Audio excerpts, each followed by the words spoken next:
OK. Moi, je suis 7. T'es 7. Clap, ça roule, Pascal? Ce que vous voyez derrière moi est un endroit fort mystérieux. Je m'appelle Samuel et je suis le narrateur de ce film. Aujourd'hui, nous vous présentons un genre de documentaire d'enquête qui porte sur un groupe de gens qui s'opposent à l'Église de la Scientologie.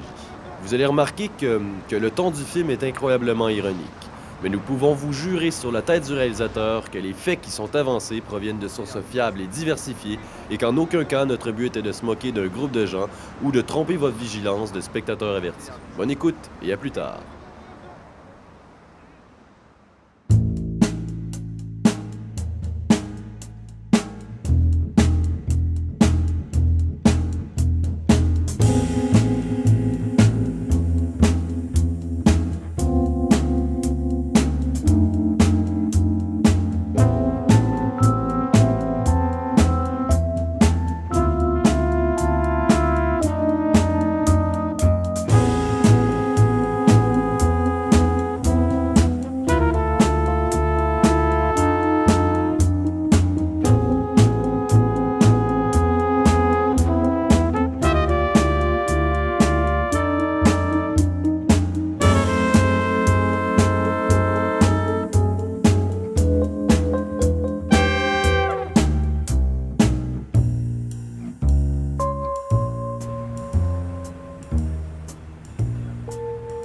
Depuis février 2008, un groupe de gens agissant dans l'anonymat le plus complet, communiquant presque seulement à travers Internet, envahit une fois par mois les rues de dizaines de villes sur notre planète dans le but de porter atteinte à l'Église de Scientologie.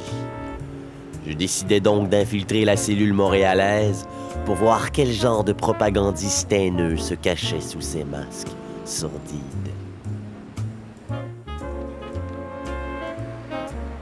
Je les retrouvais, en pleine rue Sainte-Catherine, en train de répandre à travers le public leurs opinions sur ce nouveau mouvement religieux.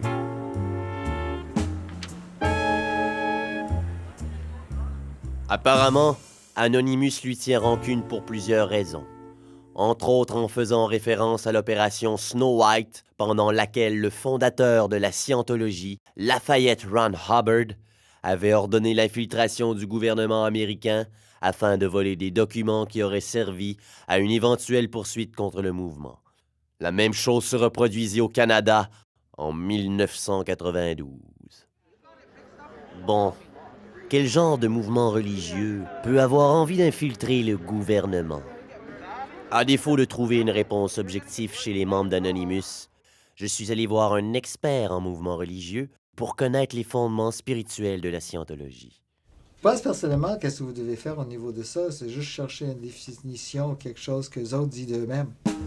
Alors le site qu'est-ce-que-la-scientologie.com me révélait que celle-ci s'inspire d'une sagesse vieille de 50 000 ans, s'appuie sur des découvertes qui relèvent de la physique nucléaire et offre des méthodes d'application qui permettent à l'homme d'atteindre ce fameux but qu'il poursuit depuis des millénaires.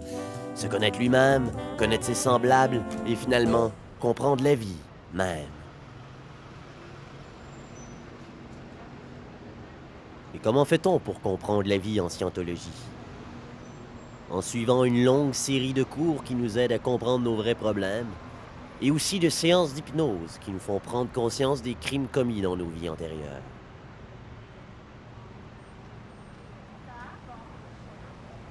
Mais tout ça ne m'expliquait pas pourquoi tout le monde portait un masque chez Anonymous. J'allais donc les provoquer en leur demandant leur nom.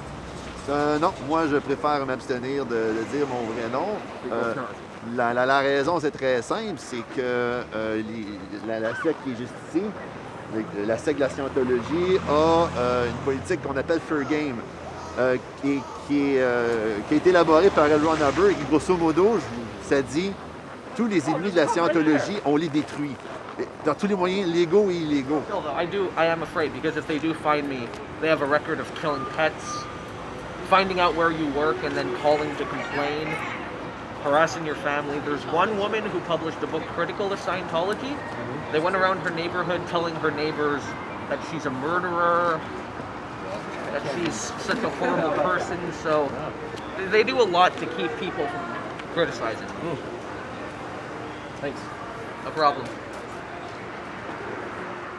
Même s'ils sont soi-disant menacés par le fair game, une politique interne qui demande aux membres de la scientologie d'harceler ses critiques, les manifestants gagneraient peut-être en crédibilité s'ils acceptaient d'enlever leur masque? Probably, but I think that's just because people don't understand what we're doing, and every time we try to explain it, people don't really want to hear it. I mean, they don't want to hear the idea of Anonymous, they just want to hear about Scientology, and that's, it's aggravating sometimes when people don't take you seriously because you don't want to show your face.